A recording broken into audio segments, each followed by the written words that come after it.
ఒక 2 సార్లు, ఇంకోసారి. టామ్ ఎన్నిసార్లు చెప్పాడంటే ఆ మాట, మొదటి నెల దేవుడు మాట్లాడలా, 2వ నెల దేవుడు మాట్లాడలా, 6 నెలలు దేవుడు మాట్లాడలా, సంవత్సరం దేవుడు మాట్లాడలా, 2 సంవత్సరాలు దేవుడు మాట్లాడలేదు. టామ్ మాత్రం ప్రతిరోజు మధ్యాహ్నం 12 నుండి 1 గంట వరకు వెళ్ళి మాట్లాడతాడు. తండ్రి నీ టామ్ నొచ్చాను, తండ్రి నీ టామ్ నొచ్చాను. మళ్ళీ ప్రార్థన ముగించి వెళ్ళేటప్పుడు తండ్రి నీ టామ్ వెళ్తున్నాడు అని చెప్పేవాడు. వచ్చినప్పుడేమో తండ్రి నీ టామ్ వచ్చాను, వెళ్ళేటప్పుడేమో తండ్రి నీ టామ్ వెళ్తున్నాడు. ఇలా 2 సంవత్సరాలు మానక ప్రార్థన చేశాడు టామ్. ఇప్పుడు ఒకటి జరిగింది, ఏంటో తెలుసా? సాయంత్రం 6 గంటల వేళ టామ్కో ఫోన్ వచ్చింది. ఇంట్లో బర్త్డే ఫంక్షన్ జరుగుతుంది. టామ్ కోసం అందరు ఎదురు చూస్తున్నారు. టామ్ అది మర్చిపోయి పని చేస్తున్నాడు.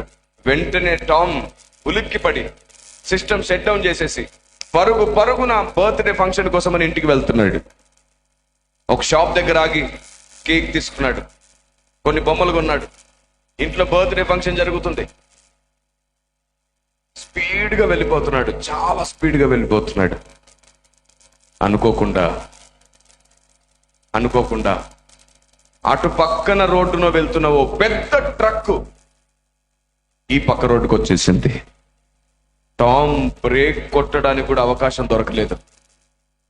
బ్రేక్ కొట్టేలోపు కారు ఆ ట్రక్కుకు బలంగా ఢీకుంది. కారు నుచ్చైపోయింది. అది మంచి హై ఎండ్ కార్ కాబట్టి టామ్కి ఏం అవ్వకుండా టామ్ బ్రతుకున్నాడు. ఆ కారులో ఇరుక్కుపోయాడు టామ్. కొందరు కష్టపడి 4 గంటలు కష్టపడితే టామ్ని బయటికి తీయగలిగారు. హాస్పిటల్కి తీసుకెళ్తే టామ్ స్పృహలో లేడు, కోమాలో ఉన్నాడు. 2-3 రోజులు గడిచిన తర్వాత టామ్ స్పృహలోకి వచ్చాడు.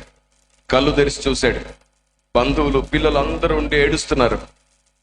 టామ్ అన్నాడు, నాకేమైంది? చెప్తున్నారు, నీకు పెద్ద యాక్సిడెంట్ అయింది, నువ్వు బ్రతకడమే నీ అదృష్టం, ఎవరు బ్రతకలేరు, అంత భయంకరమైన యాక్సిడెంట్ అయింది, నీ దేవుడే నిన్ను కాపాడాడు అన్నారు. సరే అని చెప్పి టామ్ మంచం మీద నుంచి కదలడానికి ట్రై చేస్తే టామ్ కదలలేకపోతున్నాడు. ఎందుకో తెలుసా? డాక్టర్స్ వచ్చి చెప్పారు, టామ్ కదలొద్దు, మమ్మల్ని క్షమించాలి, నీ అనుమతి లేకుండా నీ 2 కాళ్ళు తీసేసాం టామ్, నీకు 2 కాళ్ళు లేవు. టామ్ చూసుకున్నాడు, కాళ్ళు లేవు. అలా తీయకపోతే టామ్ నువ్వు చనిపోయేవాడివి, రక్తం ఆగకుండా వెళ్ళిపోతుంది, అందుకే వెంటనే ఆపరేషన్ చేశాం. టామ్ ఏమన్నాడు తెలుసా? సరేలండి, బ్రతికాను కదా, అంతే చాలు అని కళ్ళు మూసుకున్నాడు.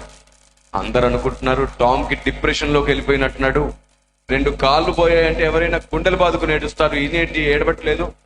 సరే, మరలా స్పృహలోకి వచ్చినప్పుడు ఏడుస్తాడేమో, కాబట్టి ఎవరు ఇక్కడ ఉండకండి, ఉంటే ఇంకా ఎక్కువ ఎమోషనల్ అవుతాడు, అందరు బయటికి రండి అని అందరిని బయటికి పంపిస్తుంటే ఆ మాటలు విన్నాడు టామ్.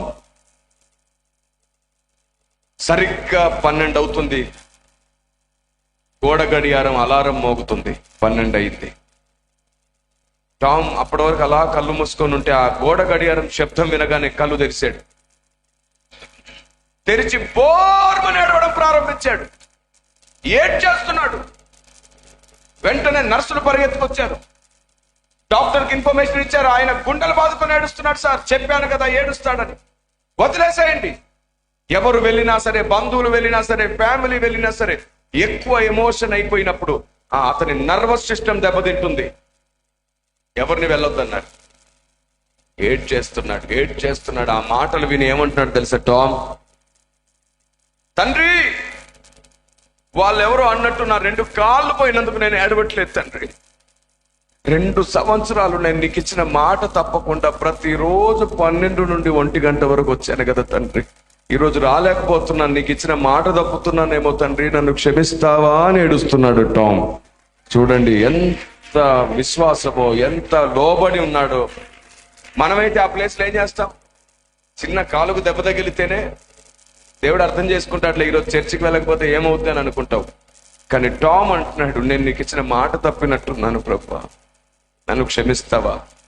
ఏమో ఈ రోజే నువ్వు నాతో మాట్లాడాలనుకున్నావేమో, ఈ రోజే నేను అక్కడ లేను.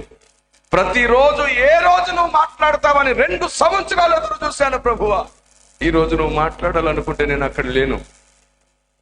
తండ్రి నీ టామ్ రాలేకపోయాడు, ఏడుస్తున్నాడు. తండ్రి నీ టామ్ రాలేకపోయాడు, బిక్కరగా ఏడుస్తున్నాడు. తండ్రి నీ టామ్ రాలేకపోయాడు, నీ టామ్ రాలేకపోయాడు.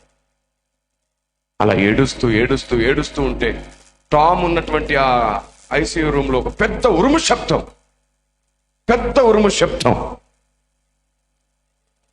టామ్ ఒక్కసారిగా భయపడి కళ్ళు తెరిచి చూస్తే కళ్ళు తెరవలేనంత వెలుగు ఆ రూమ్ లో నిండింది. టామ్ కళ్ళు మూసుకొని ఏడ్చేస్తున్నాడు. తండ్రి నన్ను క్షమించు, తండ్రి నన్ను క్షమించు, నేను మాట తప్పాను, నన్ను క్షమించు.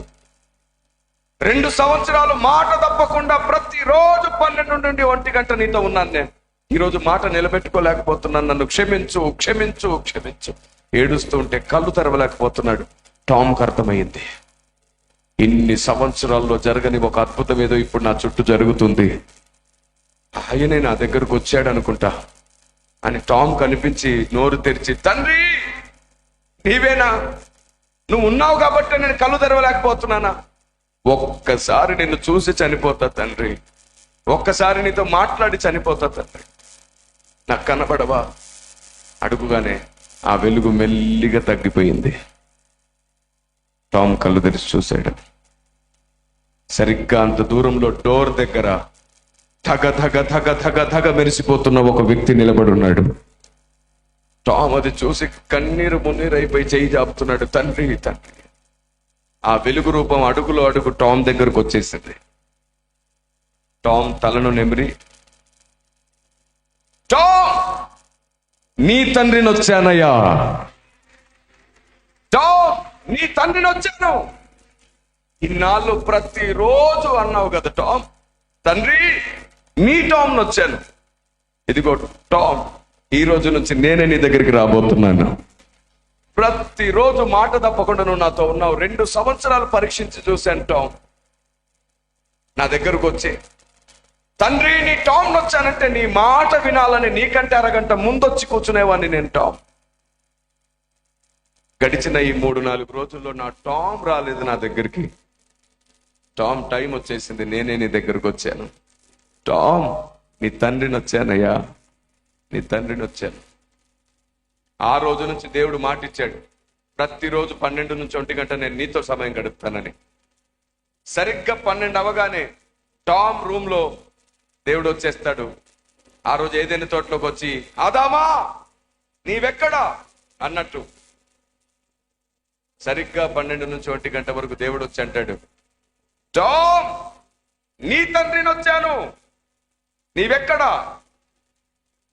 ఒకప్పుడు టామ్ ఏమనేవాడు, తండ్రి నీ టామ్ వచ్చాను, తండ్రి నీ టామ్ వెళ్తున్నాడు. ఇప్పుడు టామ్తో దేవుడు అంటున్నాడు, టామ్ నీ తండ్రి వచ్చాడు, వెళ్ళేటప్పుడు టామ్ నీ తండ్రి వెళ్తున్నాడు. టామ్ జీవితానికి అంతకంటే ఇంకా వేరే ధన్యత అక్కరలేదు.